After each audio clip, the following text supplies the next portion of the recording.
આજ તો એવા કામમાં હલવાઈ ગયા હતા કે ઘડીકમાં નીકળે એમ જ હતું નહીં.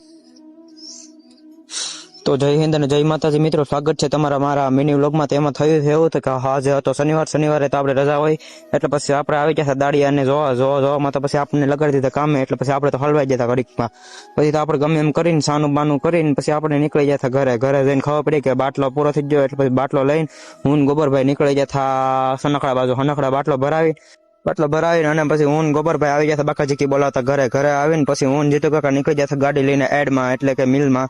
ત્યાં થોડું કામ હતું એટલે પછી મિલમાં કામ પતાવીને હું જીતુ કાકા પાસે વળી ગયા ઘર તરફ. પછી ઘરે જઈને ખબર પડી કે ઓલા નળી ભેગી કરવાની હતી, કેમ કે હાથીવાવડીમાં કઈ હતું જામે હતું નહીં.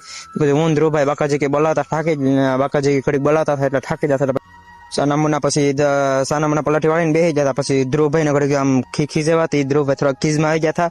પછી ધ્રુવભાઈ ઘડીક આપણે બોલતા નતા. પછી ધ્રુવભાઈ બાકાજી બોલાવતા તમે જોઈ શકો નળિયું કેમ ખેશે.